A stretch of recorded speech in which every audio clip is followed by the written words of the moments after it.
Hello दोस्तों, तो आपका ज्योग्राफी का प्रीक्योर शुरू करते हैं। तो सबसे पहली जो आपकी टर्म इंपॉर्टेंट है जो न्यूज़ में थी यूएस के कॉन्टेक्स्ट में, ट्रिनिटी टेस्ट।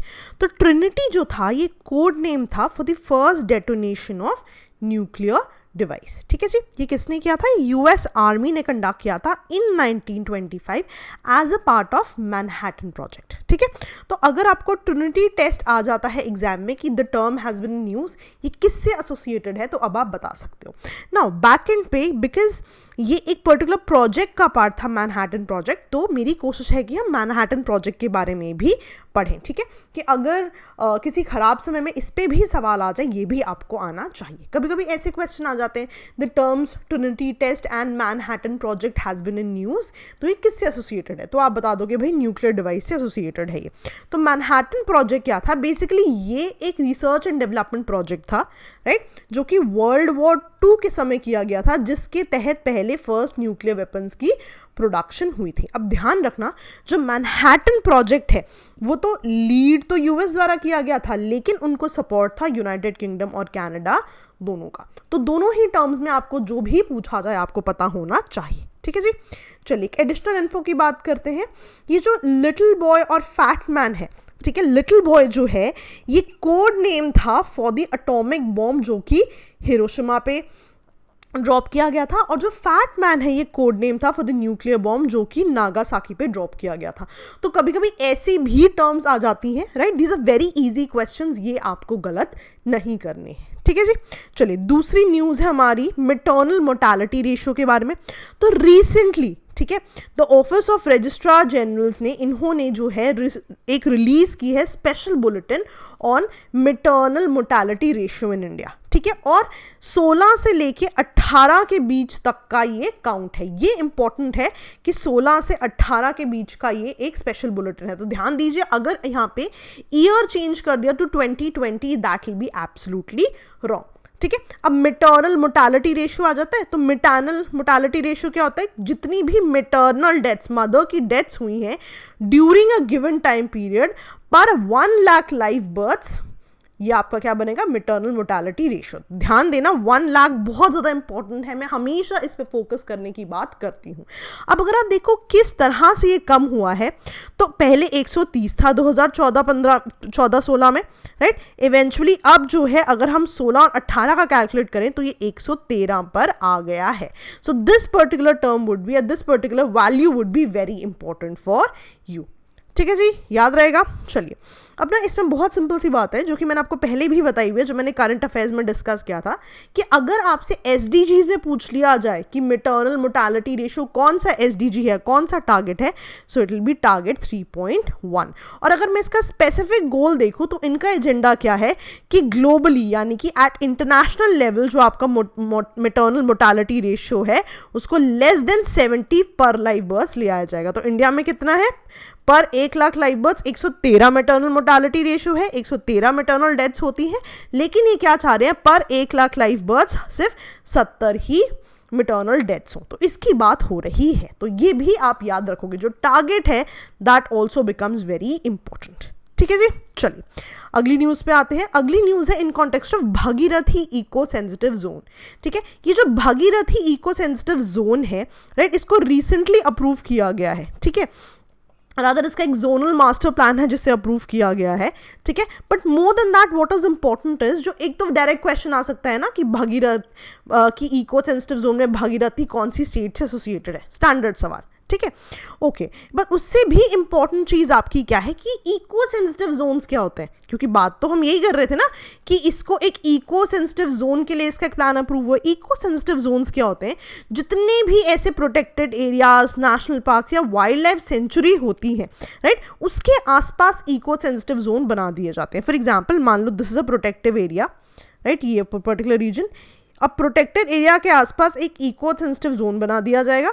अब जो भी प्रोटेक्टेड एरिया के बाहर वाला रीजन है वो इस इको सेंसिटिव जोन के बाहर होगा। तो एक बफर रीजन बना दिया जाता है कि इस बफर रीजन के अंदर हाई प्रोटेक्टिव जोन है और इस बफर रीजन के बाद जो है आम आदमी वाला जोन है। तो बेसिकली एजेंडा क्या है कि अराउंड द प्रोटेक्टेड एरियाज और अराउंड द नेशनल पार्क और around the wildlife sanctuary एक जोन बना दिया जाता है, right, which is a transition zone between high protection areas to lesser protection areas. Buffer zone के अंदर रहेंगे आपके हाई प्रोटेक्शन एरियाज और इस जोन के बाहर रहेंगे आपके लो प्रोटेक्शन एरियाज। तो जो बफर जोन है ये आपकी क्या है, eco sensitive zone, ecologically sensitive zone, right. तो कहीं ना कहीं कोशिश क्या है कि जितने भी आपके प्रोटेक्टेड एरियाज हैं उसके आसपास की एक्टिविटीज को जो है रेगुलेट और मैनेज किया जाए by giving it a buffer zone. ठीक है जी, याद रहेगा। अच्छा, very important thing, eco sensitive zones जो है these are areas within 10 kilometre around the either protected area और नेशनल पार्क और वाइल्ड लाइफ सेंचुरी। तो विद इन 10 किलोमीटर का जोन इज वेरी इंपॉर्टेंट।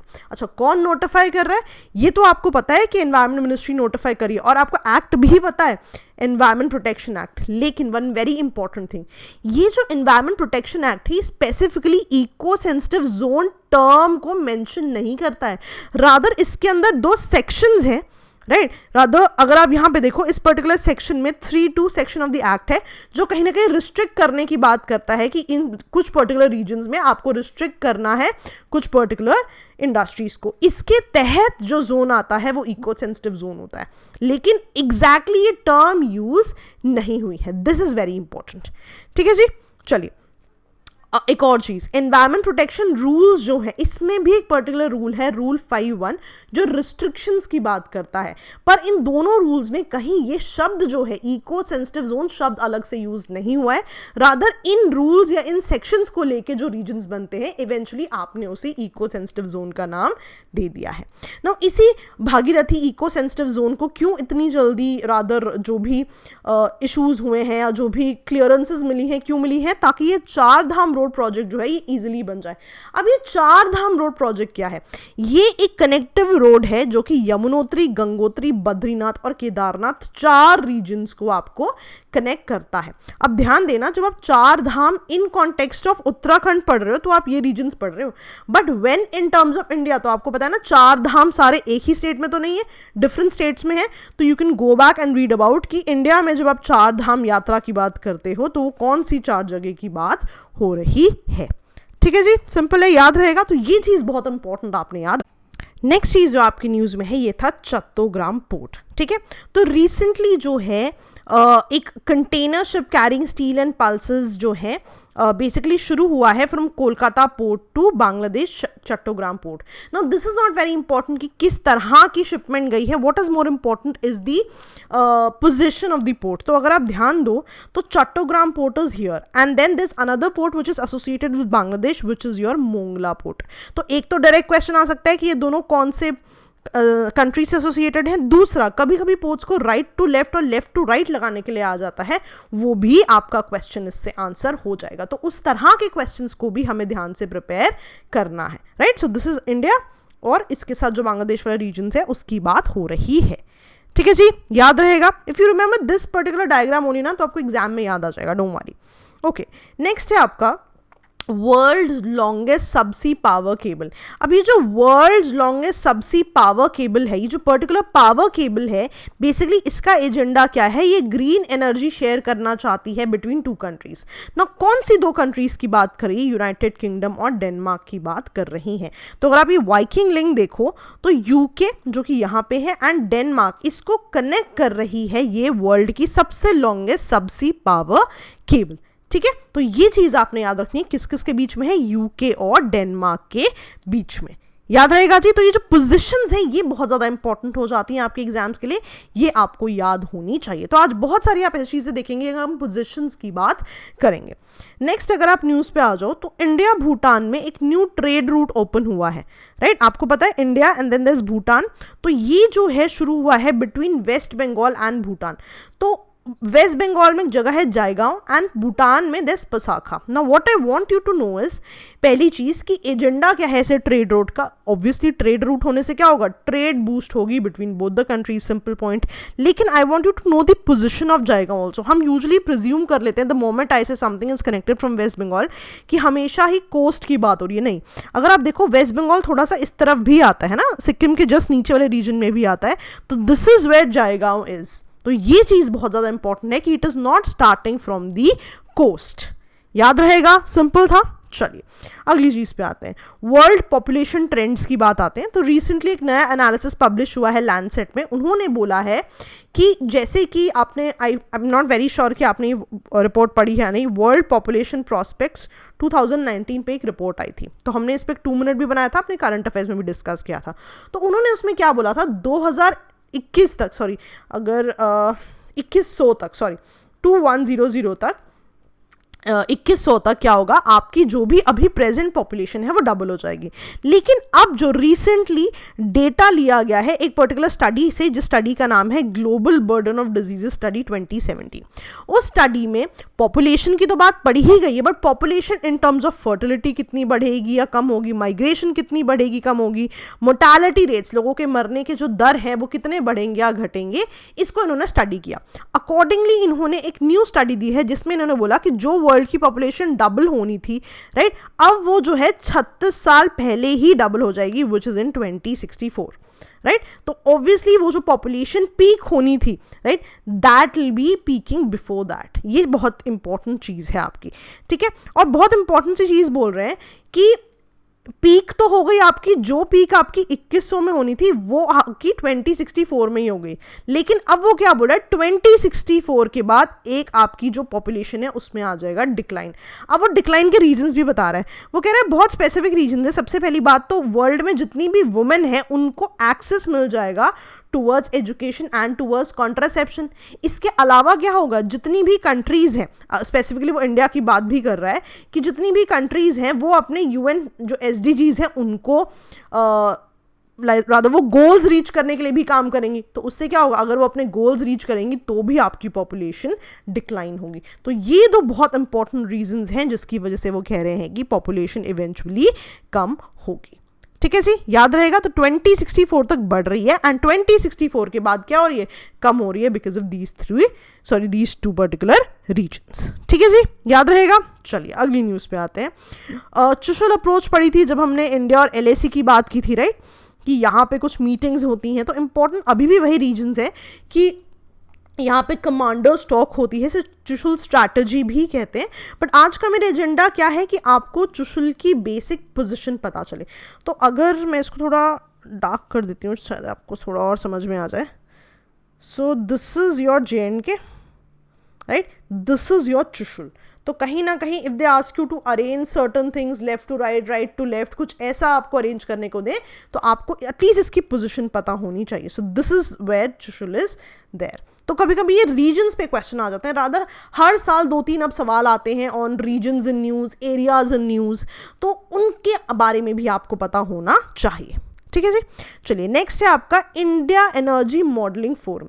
अब ध्यान देना, एनर्जी मॉडलिंग की बात हो रही है, यानी कि इंडिया के एनर्जी फ्यूचर की डिस्कशन ही होनी है। अच्छा, जहां भी फोरम शब्द आ जाता है ना, फोरम में पता है सिर्फ एक प्लेटफॉर्म देते हैं आपको कि भाई आप डिस्कशन करो या आप आइडियाज डिस्कस करो, सिनारियोज प्लान करो, डिसीजन मेकिंग प्रोसेस बताओ। These are never binding. अगर आपने अपना लक्ष्मीकांत का चैप्टर भी पढ़ा है ना, तो उसमें एक चैप्टर है पार्लियामेंट्री फोरम्स। तो ये जो फोरम्स है ना, ये बाइंडिंग नहीं होती, बट ये प्लेटफॉर्म देती हैं, पोडियम देती हैं सारे स्टेक होल्डर्स को कि आप एक जगह आइए और चीजें डिस्कस कीजिए। तो ये जो इंडियन एनर्जी मॉडलिंग फोरम है, बेसिकली इंडिया के एनर्जी फ्यूचर के लिए एक पैराडाइम देती है, पोडियम देती है, जहां पे आप आइडियाज डिबेट कीजिए, सिनारियोस प्लान कीजिए और चीजें डिस्कस कीजिए। कौन कौन डिस्कस करेगा? कोई भी एक्सपर्ट आ सकते हैं, पॉलिसी मेकर्स आ सकते हैं, एनवायरमेंटलिस्ट आ सकते हैं, जो कि बेसिकली सारे के सारे डिसीजन मेकिंग प्रोसेस में पार्टिसिपेट करेंगे। कैसा डिसीजन प्रोसेस? इंडिया के एनर्जी फ्यूचर से एसोसिएटेड डिसीजन मेकिंग प्रोसेस। तो हमेशा देखना, ये जो फोरम है ना, ये हर एक को मौका देती है। कभी भी फोरम्स जो है, बहुत ही रेयरली शायद ऐसा होता होगा कि ऐसी फोरम्स है जहाँ पे सिर्फ गवर्नमेंट के लोग ही हैं। फोरम हर तरह के लोगों को जो है, यहाँ इस पर्टिकुलर सिनारियो में मैं बोल रही हूँ कि हर तरह के पैराडाइम से लोगों को इनवाइट करती हैं कि वो अपने व्यूज़ दें। ठीक है जी। चलिए, एक आज़ाद पट्टन हाइडल पावर प्रोजेक्ट भी बहुत ज़्यादा न्यूज़ में था। तो ये पाकिस्तान और चाइना के बीच हुआ है। कौन से रिवर पे हुआ है जी? झेलम रिवर पे हुआ है। लेकिन एक दिक्कत क्या है कि ये जो है पाकिस्तान ऑक्यूपाइड कश्मीर में हुआ है। अब आप समझ रहे हो कि ऑलरेडी डिस्प्यूटेड टेरिटरी है, इंडिया भी क्लेम कर रही है, तो वहाँ पे पाकिस्तान और चाइना ने एक पर्टिकुलर पावर प्रोजेक्ट के लिए अपना जो है अग्रीमेंट साइन कर लिया। और ऐसा नहीं है कि एक ही अग्रीमेंट है, झेलम रिवर पे और भी 4 अग्रीमेंट्स हैं, ठीक है, और भी 4 पावर प्रोजेक्ट्स हैं, बट एटलीस्ट आपको इसका नाम डेफिनेटली पता होना चाहिए। और ऐसे एक्सपेक्ट किया जा रहा है कि ये कमीशन होगा बाय 2024।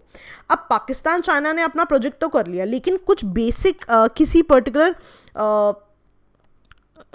कुछ बेसिक प्रोग्राम होगा जिसके अंडर कर रहे हैं।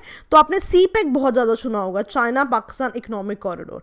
तो चाइना पाकिस्तान इकोनॉमिक कॉरिडोर में क्या हो रहा है, चाइना हेल्प करने वाला है पाकिस्तान की कि आप इंफ्रा को अपने अपग्रेड कीजिए, रादर इंफ्रा को अपग्रेड कीजिए और इकोनॉमी भी स्ट्रेंथन कीजिए by transportation, by energy, by special economic Jones.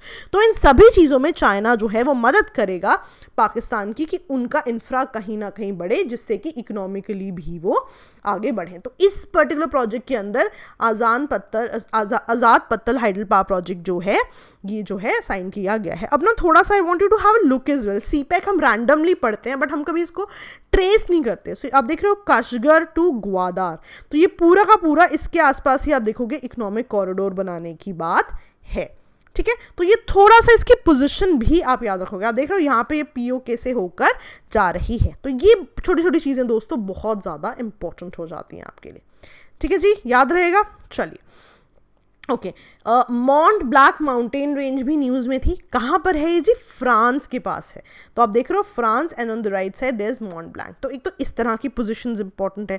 दूसरी आप जब देखोगे तो मॉन्ट ब्लैंक जो है इसको व्हाइट माउंटेन कहते हैं फ्रेंच में, and this is one of the highest mountains in the Alps. अब ये एल्प्स क्या है, ठीक है, अब देखना एल्प्स जो माउंटेन रेंजेस हैं जो ऑलमोस्ट बहुत ज़्यादा पार्ट ऑफ यूरोप को कवर कर रही हैं। तो कहीं ना कहीं इसकी पोजीशन भी आपको पता होनी चाहिए, ठीक है जी, याद रहेगा। चलिए अगली न्यूज़ पे आते हैं। आज बहुत सारी चीज़ों के पोजीशंस इंपॉर्टेंट है ना, तो बहुत ज़्यादा मैप वर्क है आज आपके पास। एक मेलघाट टाइगर रिजर्व न्यूज़ में था। अब ये मेलघाट टाइगर रिजर्व कहाँ है, अगर आप देखो महाराष्ट्र में है।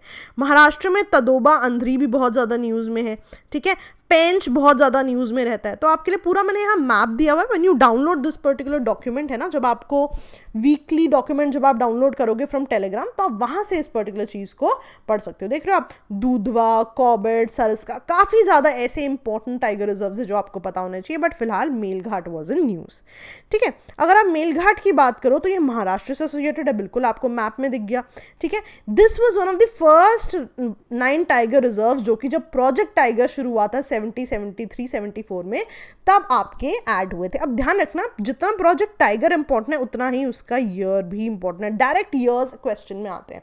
और ये जो इंपॉर्टेंट प्रोजेक्ट्स हैं, project elephant, project tiger, environment protection act, इन सब के ईयर्स बहुत ज़्यादा इंपॉर्टेंट है। और इस पर्टिकुलर जो टाइगर रिजर्व है, इसकी कैटेगरी क्या है कि किस तरह का फॉरेस्ट है यहाँ पे, ट्रॉपिकल ड्राई डेसिडुअस फॉरेस्ट। आजकल ना हर एक साल में एक सवाल आता है जिसमें आपको कोई पर्टिकुलर प्रोटेक्टेड एरिया दे देते हैं और आपसे उसका जो है टाइप ऑफ फॉरेस्ट पूछ लेते हैं। पिछली बार भी क्वेश्चंस आए थे, तो कई सारे मैम ने आपके 2 मिनट सीरीज में कवर किए हैं। You can go back and read them over there as well. अब चाबहार पोर्ट तो कितना ज़्यादा न्यूज़ में रहा है कि अब इंडिया उसकी रेल लिंक से एसोसिएटेड नहीं है। Still I want you to see the positions. Exam में ना यू स्टिल गेट कन्फ्यूज्ड, ठीक है। So there is Gwadar port in Pakistan and there is Chabahar port in this particular region, Iran में, ये आपको पता है ना। वन वेरी इंपॉर्टेंट थिंग, कौन सी गल्फ से एसोसिएटेड है, gulf of Oman, very important. Now we tend to miss this particular thing, ठीक है। और ग्वादार और चाबहार तो ना मैंने देखा है एग्जाम में भी ना पीपल गेट कन्फ्यूज्ड कि सही है या नहीं है, ठीक है। तो आपने वर्ड याद रखना है, पीजी, पोस्ट ग्रेजुएशन होता है, तो post graduation study PG, Pakistan is for Gwadar. तो क्या बचा, चाबहार बचा, that is associated with Iran, ठीक है, याद रहेगा। चलिए ओके, अगले न्यूज़ पे आते हैं। हाँ, now this is something I want you to do as home assignment. आपको INSTC कॉरिडोर पता है, नॉर्थ साउथ जो ट्रांसपोर्ट कॉरिडोर है। अब एग्जैक्टली तो अगर आप विकीपीडिया देखोगे एक कुछ इस तरह का डायग्राम दिखाते हैं, लेकिन क्या यही 4 कंट्रीज हैं जो इससे एसोसिएटेड है? This is what I want you to go and check out. अगर आप देखोगे ना तो आप देखोगे और भी कंट्रीज इससे एसोसिएटेड हैं। तो I want you to go back and see कि कौन कौन सी कंट्रीज एसोसिएटेड हैं इससे, ठीक है, और कौन कौन से रूट्स की यहाँ बात हो रही है। So just go back 10 minute इस पर लगाइए, आप देखोगे आपको काफ़ी नई चीज़ें पता चलेंगी। ठीक है जी, चलिए आज की लास्ट न्यूज़ है आपकी नागोर्नो कराबाख रीजन। अब ऐसा है जी कि अजरबैजान और आर्मेनिया के बीच में कुछ रीजन है जो डिस्प्यूटेड है। ठीक है, अब हो क्या रहा है कि ये जो डिस्प्यूटेड रीजन है, राइट, इस डिस्प्यूटेड रीजन को एक्चुअली तो आर्मेनिया कंट्रोल कर रहा है, लेकिन ये जो पूरा रीजन है ये पार्ट है अजरबैजान का, तो ये बहुत इंपॉर्टेंट रीजन है। ठीक है, तो आपको ये सब जो बेसिक चीज़ें हैं ये पता होनी चाहिए। बेसिकली ना, ये जो डार्क कलर में है ये है आपका नागोर्नो कराबाख रीजन, और इसके आसपास की 7 और डिस्ट्रिक्ट्स हैं जो कि और ज़्यादा कॉन्फ्लिक्ट में है। तो ये 7 districts plus Nagorno Karabakh region जो है ये आपका डिस्प्यूटेड है। तो बहुत स्टैंडर्ड क्वेश्चन आता है आपको, किस किस के बीच में डिस्प्यूटेड है, आर्मेनिया एंड अजरबैजान के बीच में। स्टैंडर्ड सवाल आपको पता होना चाहिए, या कभी ऐसा क्वेश्चन आ गया कि ये पर्टिकुलर जो है ये किससे एसोसिएटेड है, तो अगेन काफ़ी समझदारी भरा क्वेश्चन आएगा।